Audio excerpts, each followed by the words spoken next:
everybody, I hope you're all keeping well. This video is on the RYS or RYS MKII or Mark II. The spelling of it is in the actual title of the video, of course. Adapter for, in my case, for the Commodore 64 or Amiga or Spectrum or Atari ST, apparently. What it is, it's a USB, so that type of controller, to a 9-pin controller. So it's basically that kind of controller. It's like the first universal, that 9-pin controller is the first universal, I guess you could call it, joystick or mouse adapter that would connect to 8-bit machines, so Commodore 64 Spectrum, and 16-bit machines, Commodore Amiga and Atari ST. So basically that converts the USB to a 9-pin. I got it from a company called AmigaKit.com, rather. Let me get that right. Amiga Kit. I'll link it in the description for you below. It took a few weeks for this to get to me. Basically, I got it at the beginning of this C virus, this pandemic, which is still going on, still driving us all crazy. But I ordered it just then. Apparently it uses parts from China in this. So of course manufacturing closed down in China, and then there was a delay of this arriving to me. Amiga Kit were very polite. They kept me informed every step of the way, very apologetic. They offered me a refund. I just waited. And eventually it got to me. You might be lucky to get hold of one of these now, in fact, with this current pandemic going on. But there might still be a few places that sell it. Anyway, it cost me £30.49. That's including PMP. That's the cheapest I could find it. I did look at other places. They were slightly more expensive. £30.49. It's created by a Polish company called 7-bit. And as you can see, these are the instructions I got with it. Not much, really, but the top's in Polish and the bottom's in English. I'm going to link that webpage in the description as well. That'll be the second link, and it shows you the various firmware, which is important. I'll mention that in a moment. Let's cut to the chase. Does it work? I'm glad to say, well, there's no easy answer to that. Yes, it works fine now. No, it didn't work correctly out of the box. Essentially, I plugged this in, plugged this joystick. This is the joystick I really wanted to use. It's a DIY joystick. I'll link you to my original video of this. Uses an encoder, and you wire it all and build it all yourself, basically. Very easy to do, and quite cheap as well. It's an arcade stick, basically, but I remember using this on the Raspberry Pi C64 emulation, and I remember it working so fantastic in Commodore 64 games. Very accurate. It's got like a Samoa controller, or joystick, should we say, and arcade feel buttons. Just works so well on the Commodore 64. That's the reason I wanted it. When I plugged it in out of the box, I noticed that some keys weren't working correctly. So things like the U, the N, the 8, the B, various different keys weren't working. I emailed the 7-bit company, the creators of this device, to say, you know, what's going on? It's messing up my 64, I can't press certain keys. And they said I had to flash the firmware. Like I say, I'm going to put the page where the firmware is in the link. I had to flash the firmware on this device.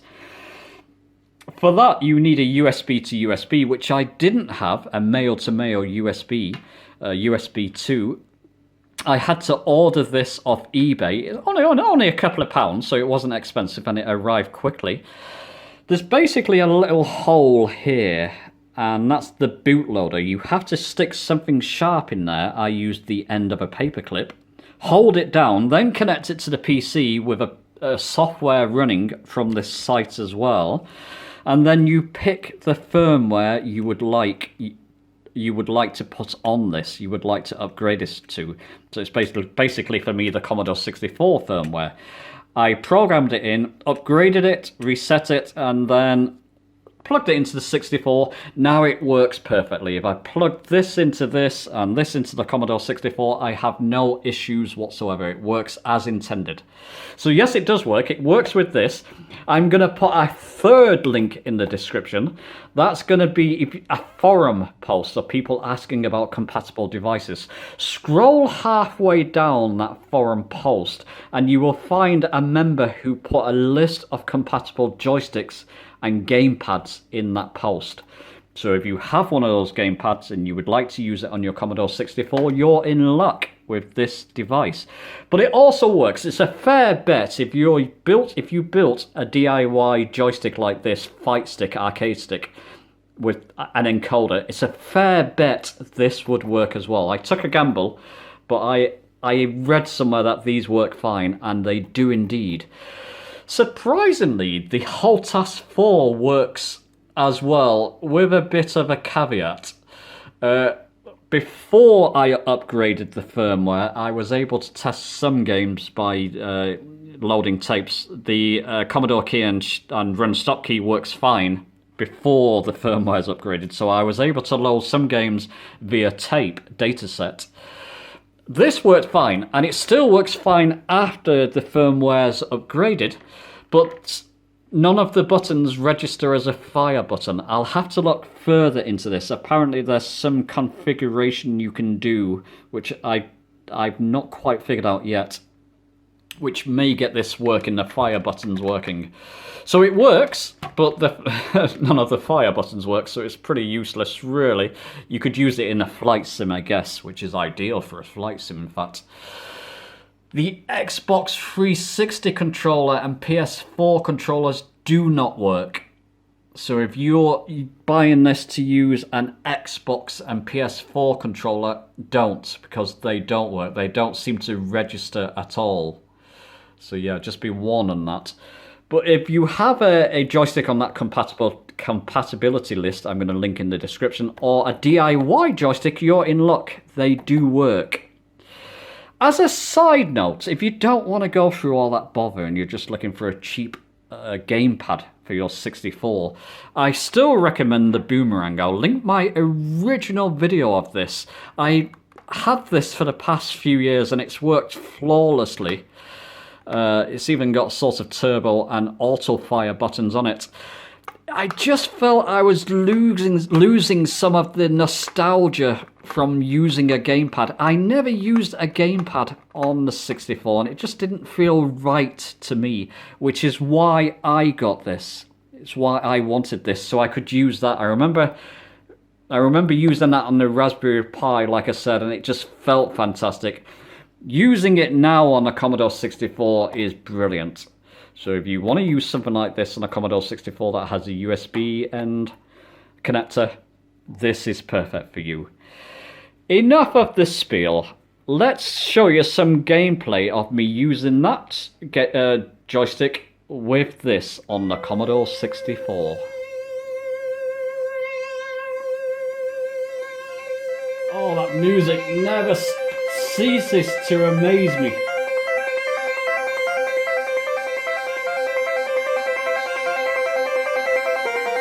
Anyway, press the fire button, let's get in. Now, like I say, you need very precise movements for this, especially when you first start, because you've got to move very slowly until you get some power-ups. Let's just try and get over that hump. No, it's not going to work. Let's go this way now.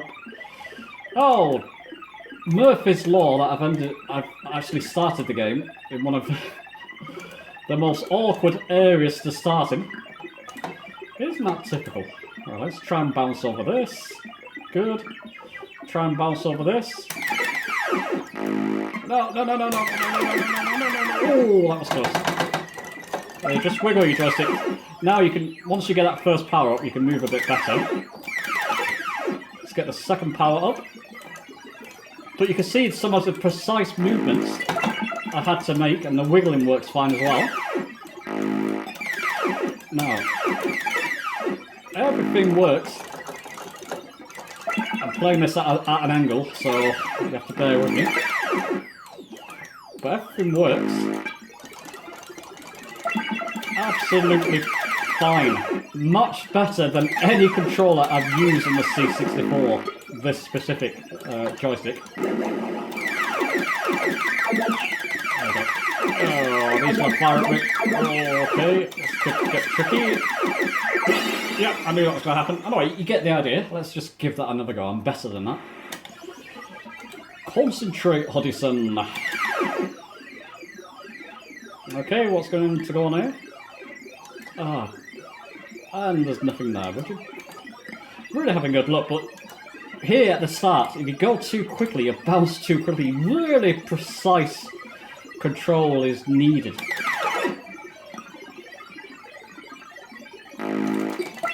There we go, there's the first power up. Let's do a bit better this time. I've cleared this game through a number of times. One of my... Oh, I went too far.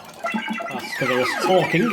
Anyway, I've cleared it through a number of times. It's one of my favourite all-time games, in fact.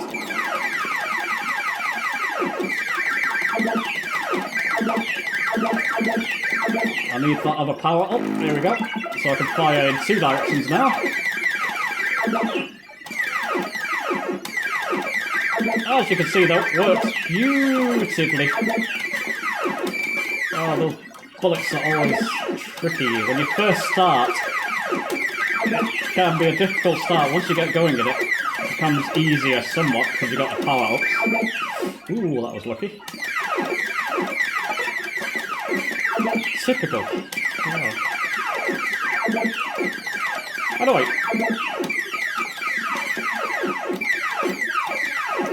That works fine. Let me show you another game.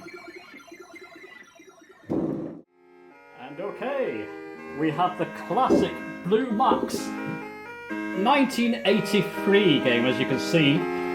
Brilliant game, I really love this. One of the first games I played on the C64, and it's still one of my favourites. Let's show you this. So basically you fuel up. It's basically just a shooter, really. You're flying a plane and bombing and shooting things. Or more a bomber, but then you get certain planes you can shoot, which I missed.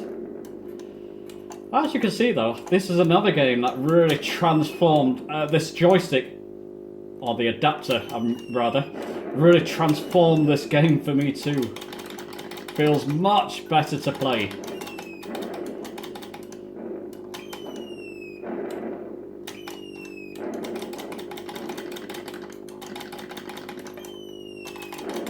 Really fantastic to play now, this, to be honest. Very addictive. I'm actually finding, I might as well mention it now, since I've got the adapter and I'm using this joystick, I'm playing the C64 a whole lot more, which was the idea of buying that adapter. If you've got a favourite USB joystick, specifically if it's on that compatible list, check that third link again. This adapter is for you. Absolutely. Really transformed my C64 life now. Or how much I do play it and how much more I'm enjoying it. I'm finding loads of games that I wasn't playing as much with that gamepad. That I'm playing a whole lot more now. Discovering more and more, which is great. This is just basically a repetitive bombing, shooting plane game. Great game for the early life of the 64. It really showed off its scrolling capabilities. And to some extent the sound as well. You can hear the bombs and dropping and explosions. Great game. If you haven't played this, I really recommend it. Ooh, got it. Anyway, this goes on and on. Let me just clear this last level, then I'll wrap up. There we go. Ooh, right.